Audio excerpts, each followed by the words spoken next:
जय हिंद एवरीवन। अगर आप पूरे भारत में किसी भी राज्य से हो, आप तैयारी कर रहे हो टी आर्मी एग्ज़ाम की, आपका सपना है टेरिटोरियल आर्मी में जाने का, तो आज की वीडियो आप सभी के लिए रहने वाली है। आज हम बात करने वाले हैं टी आर्मी एग्ज़ाम की प्रिपरेशन के लिए जो आपके लिए सीरीज चल रही है, चैप्टर वाइज टॉपिक वाइज जो चल रही है, चैप्टर वाइज भी है और इसमें यहाँ पे टॉपिक वाइज भी चल रही है। ये क्लास आपके लिए बेहद इंपॉर्टेंट, जिसमें हम जीके और साइंस की बात कर रहे हैं। यहाँ पे आपके लिए जो क्लास मैंने स्टार्ट कर रखी है वो जीके और साइंस के लिए स्टार्ट की हुई है। तो आज की क्लास भी बहुत स्पेशल आपके लिए रहने वाली है। तो आज की क्लास में जो हम डिस्कस करने वाले हैं, इस तरीके से क्लास रहेगी दोस्त। आपका सारे जो भी डाउट होगा ना, हर एक चीज़ को मैंने लिया है, यहाँ से क्वेश्चन बनते हैं, ठीक है। तो सबसे पहले तो मैं बात करूँगा बाबर के बारे में। यहाँ पे बाबर का जो हमारी हेडिंग रहेगी, बाबर।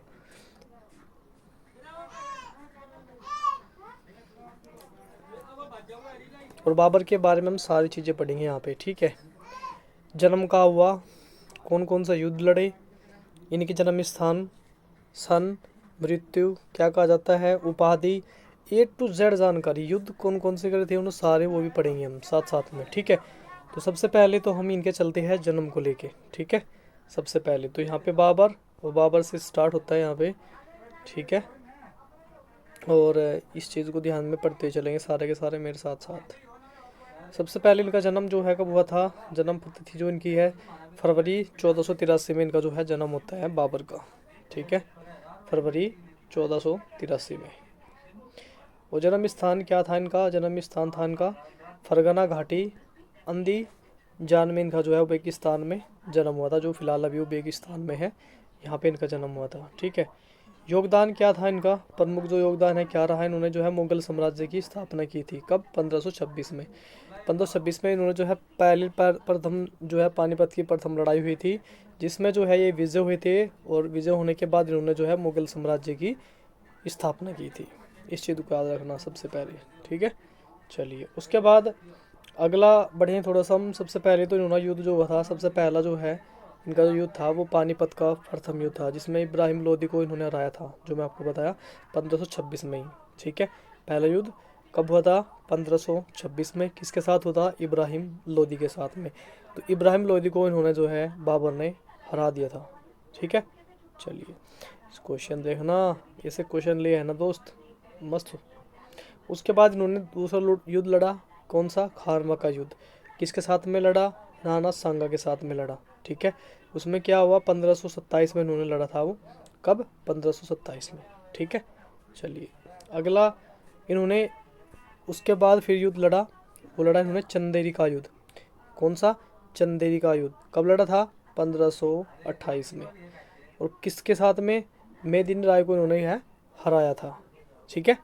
चलिए इनके सारे चीज़ें जो भी है ना, इस तरीके से ली है एक एक चीज़ें, ताकि आपको याद करने में भी आसानी हो और आप आराम से भी याद कर सको, ठीक है। उसके बाद फिर इन्होंने एक और युद्ध लड़ा जिसका नाम था घाघरा का युद्ध, और ये कब लड़ा था, इन्होंने 1529 में लड़ा था, ठीक है। इसमें क्या किया था इन्होंने, इसमें इन्होंने जो है अफगानों को हराया था। किनको हराया था, अफगानों को हराया था, ठीक है। एक तरफ इनकी सेना थी, एक तरफ थी अफगान। तो अफगान को इन्होंने 1529 में हराया था, जिसको घाघरा के युद्ध से भी जाना जाता है, ठीक है। उसके बाद इन्होंने जो है इनके मतलब कलंदर कलंदर या शीर्षक क्या था, किसके लिए, तो ये अपनी उदारता के लिए जो है इनकी उदारता थी, उदारता के लिए जाना जाता है, जिसको उन्होंने बोला कलंदर, ठीक है। और या शीर्षक, इनका जो मेन मोटिव था वही चीज़ यहाँ पे लिखी है। उसके बाद बादशाह, मतलब बादशाह की उपाधि इन्होंने जो है स्वयं को घोषित किया बादशाह, ठीक है। इन्होंने स्वयं को ही बादशाह मान लिया था कि, ठीक, स्वयं को अपने आप ही बादशाह घोषित कर लिया था इन्होंने।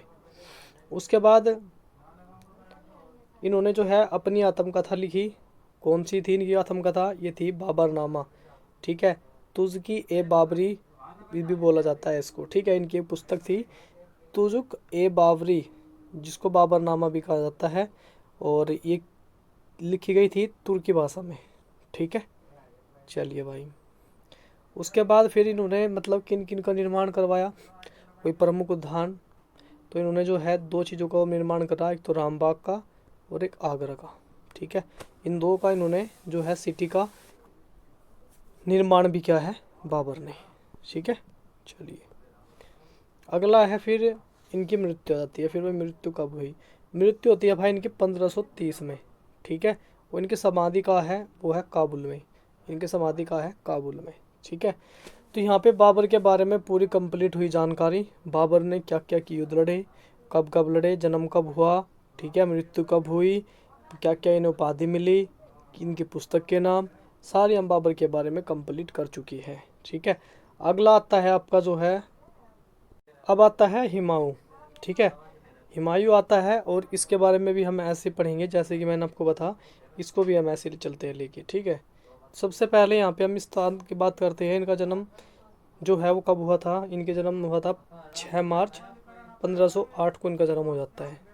इनका जन्म स्थान था काबुल, ठीक है। क्या था? इनका जन्म स्थान था काबुल। और यहाँ पे बात करें इनके पिता का नाम जो है वो था बाबर, इनकी माता का नाम था महम बेगम। क्या नाम था? इनकी माता का नाम था महम बेगम, ठीक है। चलिए तो मतलब सीरीज के हिसाब से चल रहा हूँ लेके, ताकि आपको समझने में भी और याद करने में भी बहुत आसानी होगी, ठीक है। उसके बाद यहाँ पे शेरशाह सूरी से इन्होंने जो है साम्राज्य खोया था अपना, ठीक है। और उसके बाद इन्होंने जो है 1535 में पुनः मदद की वापसी से फिर दोबारा से अपना जो है साम्राज्य को पा लिया था। कब? 1535 में, ठीक है। पुनः वापसी की इन्होंने फिर। उसके बाद फिर इन्होंने क्या रहा, उसके बाद इन्होंने जो है सफ़ाविद शाह की जो है मदद से ली थी इन्होंने वापसी। अगर पूछा जाए किसकी सहायता से इन्होंने जो है साम्राज्य वापस लिया था, वो सफ़ाविद शाह थे, ठीक है। उनकी मदद से इन्होंने दोबारा से वापस किया था, ठीक है।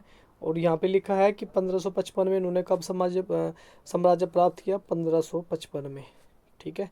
ये भी पूछा जा सकता है कि कौन से सन में इन्होंने अपना साम्राज्य वापस पाया था। तो उसके बाद अगला है, इन्होंने जो है दिल्ली में दीन पनाह इशार की स्थापना भी किया इन्होंने। दिल्ली में जो है हुमायूं ने दीन पनाह शहर की भी स्थापना की हुई है। उसके बाद गुलबदम बेगम द्वारा लिखित हुमायूं नामा की जो है जीवनी भी है। किसको बोलते हैं? गुलबदम बेगम ने इनकी जो है जीवनी भी लिखी है, जिसका नाम है हुमायूं नामा। ऐसा समझना है आपको, ठीक है। किसने लिखी? गुलबदम बेगम ने। क्या लिखा? हुमायूं नामा। चलिए थोड़ा समझने के तरीका है, इसलिए मैं आपको समझा रहा हूँ, बता रहा हूँ किस तरीके से आपको याद करने हैं, ठीक है। उसके बाद यहाँ पे खगोल विज्ञान और ज्योतिष में जो है इनकी गहरी रुचि थी। अगर पूछा जाए तो एक सबसे ज़्यादा किसको मान्यता देते थे, तो भाई ये खगोल विज्ञान और ज्योतिष में बहुत विश्वास रखते थे, ठीक है। ज्योतिष शास्त्र में ज़्यादा विश्वास रखते थे ये। उसके बाद निर्वासन की बात करें, निर्वासन क्या था इनका? फारस ईरान में IS साल बिताए इन्होंने, जो है कितने? 15 साल बिताए। कब? फारस में, जी फिलहाल ईरान में है, वहाँ पे इन्होंने जो है अपने 15 साल बिताए हैं, ठीक। ये 15 है, ये 15 है भाई, ठीक है। 15 साल बिताए थे इन्होंने। उसके बाद उन्होंने एक युद्ध भी लड़ा था, चौसा का युद्ध, जो कि 1539 में। और कन्नौज का युद्ध उन्होंने 1540 में, ठीक है। जो कि ये दोनों युद्ध में हार गए थे। दोनों युद्ध में इनको क्या मिली थी? हार का सामना करना पड़ा था, ठीक है। 1539 और 1540 में, ठीक है। उसके बाद शेरशाह सूरी से फिर उन्होंने साम्राज्य को अपना खो दिया था। शेरशाह सूरी से क्या था, उन्होंने हमारे साम्राज्य था इनका वो खो दिया गया था, ठीक है। उसके बाद पिता जो है इनके बाबर थे, और उसके बाद फिर सिंहासन पे कौन बैठे थे? हुमायूं, ठीक है। ऐसे आपको याद भी करना है। हुमायूं के बारे में इतना कुछ खास नहीं है, तो जो एक तो इनका जो खास है, ये दो चीज़ खास है। एक तो चौसा का युद्ध, कन्नौज का युद्ध कब लड़ा गया था, ये याद कर लेना, ठीक है। उसके बाद इनका खास क्या है? उसके बाद इनका खास है ये, ठीक है। इनकी लिखित पुस्तक का नाम पूछा जा सकता है। गुलबदम बेगम ने लिखी थी हुमायूं नामा, एक ही इनके लिए खास है, ठीक है। और एक खास है, दिल्ली में जो है इन्होंने कौन से शहर को बसाया था? दीन पनाह शहर को। बस ये इंपॉर्टेंट है हुमायूं के बारे में, और कोई इंपॉर्टेंट नहीं है इतना खास, ठीक है। चलिए उसके बाद आता है फिर अकबर, ठीक है। अकबर के बारे में यहाँ पे थोड़ा सा ध्यान से पढ़ेंगे, क्योंकि यहाँ से क्वेश्चन बनते हैं। तो सबसे पहले तो हम यहाँ पे बात करते हैं, अकबर का जो जन्म है वो 15 अक्टूबर 1542 को हो जाता है, ठीक है। और स्थान था इनका भाई अमरकोट सिंध में। जो इनका जन्म हुआ था, कहाँ हुआ था? अमरकोट सिंध में हुआ था। और इनका पूरा नाम क्या था? पूरा नाम था इनका जलालुद्दीन मोहम्मद अकबर। राज्याभिषेक हो जाता है इनका भाई 1526 में, इनका जो है राज्याभिषेक हो जाता है 1526 में। कहाँ होता है राज्याभिषेक इनका? कलानौर पंजाब में, यहाँ पे इनका जो है राज्याभिषेक हो जाता है। उसके बाद इन्होंने जो है पानीपत का जो है दूसरा युद्ध लड़ा 1556 में, जिसमें इन्होंने क्या करा, इन्होंने हेमू को हराया। दूसरा युद्ध पानीपत का अकबर और हेमू के मध्य हुआ था, जिसमें कि इन्होंने हेमू को हरा दिया था। ठीक है। और इन्होंने जो है एक नीति भी अपनाई थी, सुलह ए कुल की नीति। ठीक है, ये नीति भी इन्होंने अपनाई थी। ठीक है, चलिए उसके बाद आगे देखते हैं। उसके बाद फिर यहाँ पे आते हैं हम, ये मतलब जो है इनका मजहरनामा जो है इनका, इसके बारे में देखते हैं।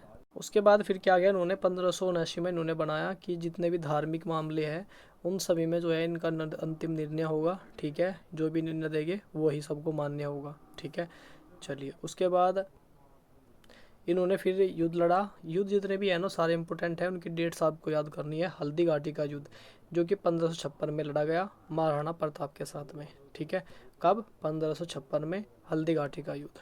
ठीक, उसके बाद फिर यहाँ पे फिर फतेहपुर सीकरी की स्थापना की गई इन्होंने, और इसकी राजधानी जो है पहले तो स्थापना करी फतेहपुर सीकरी की, और बाद में उसको अपनी राजधानी भी बनाया था। ठीक है, ये पूछा जा सकता है अकबर ने जो है फतेहपुर सीकरी की अकबर ने किस शहर की स्थापना करी थी, ये भी पूछा जा सकता है। और लास्ट में ये पूछ सकते हैं कि उनकी राजधानी क्या थी, तो ये भी आपसे पूछा जा सकता है। ठीक है, चलिए उसके बाद इनकी जो व्यवस्था थी वो थी कौन सी? मनसबदारी व्यवस्था थी, जिसमें सैन्य और प्रशासनिक सुधार इन्होंने बहुत सारे कुछ काम भी किए। ठीक है, वो सारी इसी के अंदर आते हैं। इन्हें जो है दीन ए इलाही की उपाधि भी दी गई। ठीक है, 1582 ईस्वी में एक नया धार्मिक संप्रदाय जोड़ा गया। ठीक है, चलिए उसके बाद इन्होंने इबादत खाना 1575 में धार्मिक चर्चाओं के लिए बनाया गया। क्या? इबादत खाना बनाया गया, जिसमें धार्मिक के बारे में चर्चा की गई। ठीक है, तो ये हो गया यहाँ पे जो भी टोटल था अकबर के बारे में। ठीक है, तो अकबर के लिए एक चीज़ इम्पोर्टेंट है यहाँ पे, अकबर की जो धार्मिक थी सहिष्णुता और सुलह ए कुल की नीति उनके जो है महान साम्राज्य की नींव थी। तो ये इम्पोर्टेंट इनके लिए हो जाता है, और जो भी चीज़ें यहाँ पे इम्पोर्टेंट हो जाती है वो मैंने सारी चीज़ें इन पर रिलेटेड कराई। एक तो इनका पानीपत का दूसरा युद्ध इंपॉर्टेंट है, हल्दी घाटी का युद्ध इंपॉर्टेंट है, महरजाना इनका इंपॉर्टेंट है, सुलह एवं कुल इंपॉर्टेंट हो जाता है यहाँ पे। ठीक है, और इनकी राजधानी इंपॉर्टेंट है। ये सारी चीज़ें आपको याद करनी है। अकबर के बाद आता है फिर इनका जहांगीर। ठीक है, अकबर के बाद आता है कौन? जहांगीर। उसके बाद फिर कमांड किसने संभाली? जहांगीर ने। तो इसको भी देख लेते हैं, जहांगीर को भी। इनका जन्म हुआ था कब? 31 अगस्त 1569 को जन्म कहाँ हुआ था इनका। ये देखिए सारी चीज़ें इंपॉर्टेंट है, इस चीज़ को ध्यान से समझ लेना फिर बोलोगे। इनका जन्म स्थान है फतेहपुर सीकरी। कहा हुआ था जन्म स्थान इनका? फतेहपुर सीकरी। ठीक है, चलिए उसके बाद बचपन का नाम क्या था इनके? सलीम। और नूरजहाँ से इनका क्या हुआ था? विवाह हुआ था। किससे? नूरजहाँ से। उसके बाद आगे जो इम्पोर्टेंट है, शिखर पर पहुंची क्या? मुगल कला। उस टाइम पे जो है शिखर पे थी मुगल कला, उस टाइम पे बहुत शिखर पे थी। और यहाँ पे वही अकबर की नीति आ गई। अकबर की सुलह ए कुल नीति जारी रखी गई। इन्होंने जो अकबर ने नीति चलाई थी सुलह एवं कुल की, वो इन्होंने जारी रखी। ठीक है, जंजीर ए अदल जिसको कहा जाता है न्याय की घंटी, इनके उसमें जो था जंजीर ए अदल क्या कहा जाता था? न्याय की घंटी को कहा जाता जंजीर ए अदल।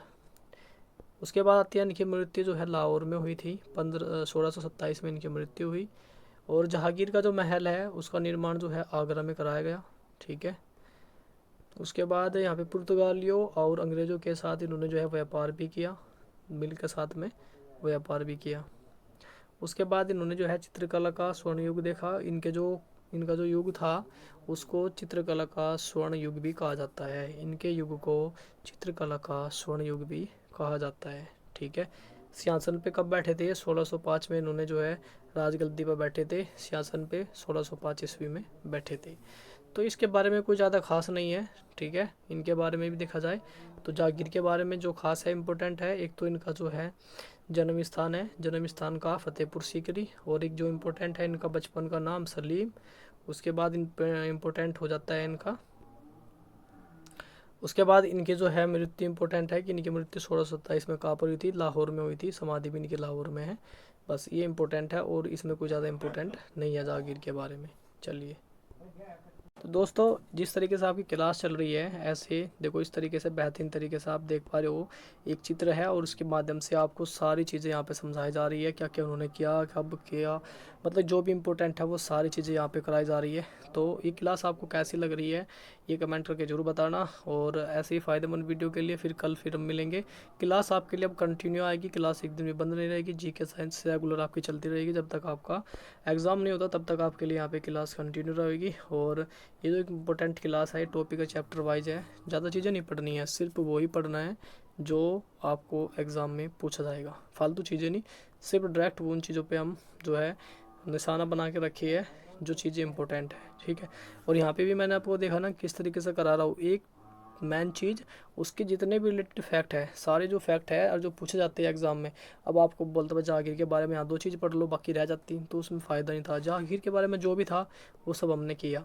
उसके बाद जैसे यहाँ पे अकबर के बारे में जो भी थे सारे इंपॉर्टेंट वो हमने किए। यहाँ पे हुमायूं के बारे में जो था वो हमने किया। अब बाबर के बारे में जो भी इंपॉर्टेंट फैक्ट थे वो सारे के सारे हमने किए। ऐसे इस तरीके से क्या है ना, आप अपनी तैयारी को बहुत बेस्ट करके ले जा सकते हो और अच्छे से कर सकते हो। इससे क्या है ना, आप एग्ज़ाम में अच्छा स्कोर करोगे, ठीक। और जो इम्पोर्टेंट मैंने बताया कि याद करना है वो याद होने चाहिए आपके, फिर आप देखना एग्ज़ाम में बैठते ही किस तरीके से एग्ज़ाम को फोड़ डालते हो। चलिए दोस्तों मिलते हैं नेक्स्ट वीडियो में, तब तक के लिए जय हिंद जय भारत।